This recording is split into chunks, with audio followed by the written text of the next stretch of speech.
Haiti against Morocco in Atlanta. A valiant fight, I think, is probably the best way to describe it for Haiti. They scored their first 2 goals at this World Cup, but went down eventually 4-2 to Morocco, Jen.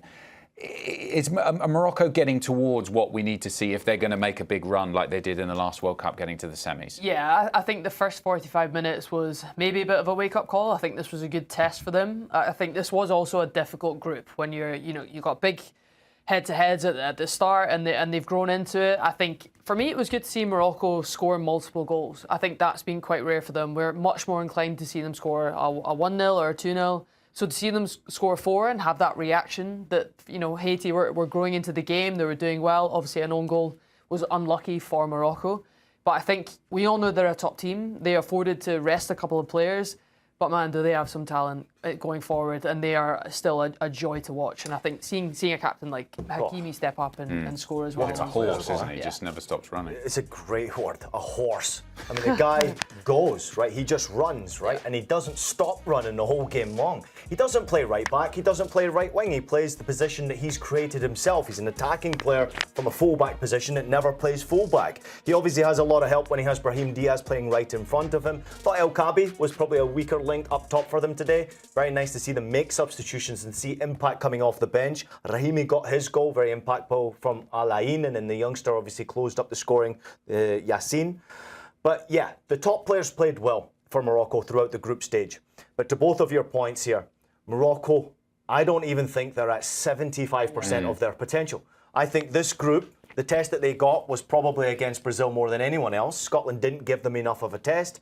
Haiti gave them a test in the first 45 minutes, but you eventually knew their quality would shine through, which it did do. If it wasn't the starting 11, it came from the bench.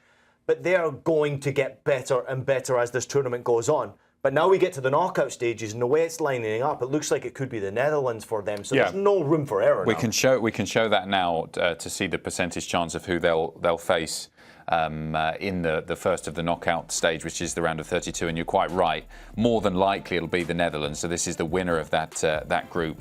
Japan, 30% of that, and then very unlikely that they'll face Sweden with an 8% chance. Thanks for the Athletic for giving us those numbers, and that could be a hell of a game. The Netherlands, as we said when we were talking about them in the last block, you can draw parallels really between Morocco and the Netherlands, Jen. They've warmed up into the game. They've still got some great stars and have disappointed on the world stage recently. I think both teams there will have a point to prove. Absolutely. I think that's what we love about this World Cup with 48 nations and how competitive it is. But that one is really hard to predict, I will say. I think Morocco have been a joy to watch, but so have the Netherlands in some aspects. And again, warmed into it. Frankie de Jong has got better and better as well. Van Dijk has been starting to dominate, and from a player that we didn't necessarily see that week in, week out at Liverpool throughout the year. So to see him, enjoy this tournament phase and really, be back to almost his best for me. I think when it comes to Van Dijk, he's one of my favourite centre backs I've watched. So to see him have really good performance, I think has been huge for himself, huge for the Netherlands. But this is a head-to-head that I could think tactically could be really interesting, especially across the midfield with Bouadi and how much he dominates from a technical perspective. So if it ends up being that, obviously really high percentage it will be. Great game. Let's not forget that the Netherlands are a rather hurt squad coming into this competition. I didn't expect them to perform as well as they have done. They've really entertained me.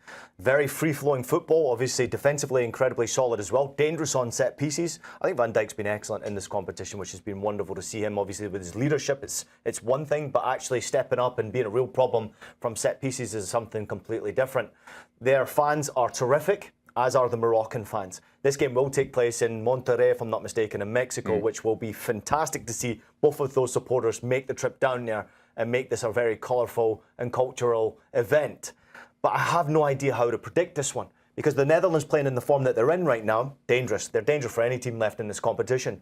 But Morocco are healthy. They are tremendously healthy. Saibari scoring in every single game is a problem for any defence, and that includes Virgil van Dijk and his partners. This is a tough one to call, but right now where I sit, I'd have to favour Morocco. I think they're just getting going, and getting going enough to be able to say there's another 20% more to come from this group. With the Netherlands, they've got off to a great start. What's more to come from them? maybe Daniel Malin could do a little bit better than what he has done. I do love that matchup though, Saibari against Van Dijk. You're talking about great, two very physical progresses, both great in the air. We'll see who'll come in the better end. Jen, you've played in these summer tournaments. At this stage, how much of preparation and almost maintaining what you've done so far is about the teams you're playing and playing that game? What we're doing is, and looking, okay, we're more than likely playing Netherlands, this is the way they play, or it might be Sweden, they play this way, or is it just, okay, we've got this far? I'm flattered that you think I got past that stage, which is, no, I'm joking. I totally tried get it. not to mention it, but... Yeah, obviously it didn't get out of the group, was with Scotland. But even within the group, was it more just, okay, we're here now? Calculating. Okay, yeah, how much was it about the opponent? I think of course, there's the cliche of focusing on yourself, but I genuinely think because there are so many teams in this tournament, players will be watching other games and having one eye of who they might come up against. And of course, there's all the analysis under the sun and how much you can be looking at from... But if I'm a centre back, I'm looking at the strikers I might come up against because there are so many differentials of who you might come up, who's amazing in the air, who makes certain runs. You're absolutely looking at all the different scenarios you will come up with and figuring that out from a defensive perspective, a build-up perspective. So much is broken down in the game now that, yeah, I don't think... You can't get away with just focusing on yourself now. You have to be prepared for whoever you come up against. I don't think you can. I mean, if I'm not mistaken, there's over 400 different ways this could have played out. Yeah. From match day 3 to figuring out who you're actually playing against. Yeah. So what's the point in putting up a bracket and thinking here's where we could? I mean, from a logistical point of view, it's an absolute nightmare for national teams trying to figure out where you're going to play. Or that's the hardest thing. Right. Time zone, break where down opposition. Yeah, where are we sleeping tonight? Yeah. Where's the plane going? How long is the flight? You don't know yet either. We're talking about Scotland having to wait until Saturday. What do? They go back to their camp. They then wait for, certain scores to happen. Where am I going to be? What time difference should be? It could be in Mexico City. Yeah. But they've gone from Boston on the East Coast to Miami. Probably not slept much with that flight. I'm sure the Tartan Army's made sure of that. But now you've got to go to the other side of the world and play in Mexico City. I'm not saying Scotland would complain if that ever happened.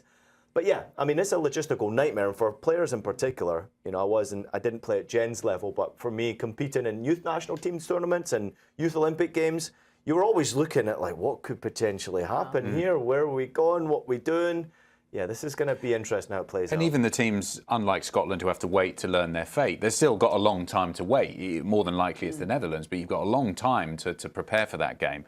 فرحان بزاف الجمهور اللي كانوا اليوم حنايا اللي كانوا في كل تيران كنتمناو حتى هما يجيو في الميسيك يكونوا مورانا يشجعونا فرحان بزاف الجمهور اللي كانوا اليوم حنايا اللي كانوا في كل تيران كنتمناو حتى هما يجيو في الميسيك يكونوا مورانا يشجعونا Non, c'est quelque chose d'incroyable, c'est quelque chose de fou, surtout mon premier match en Coupe du Monde. C'est quelque chose de fou de marquer devant ma famille, devant les proches et devant surtout le peuple marocain. Et ça me donne encore plus envie de donner tout pour notre... Non, c'est quelque chose d'incroyable, c'est quelque chose de fou, surtout mon premier match en Coupe du Monde. C'est quelque chose de fou de marquer devant ma famille, devant les proches et devant surtout le peuple marocain. Et ça me donne encore plus envie de donner tout pour notre...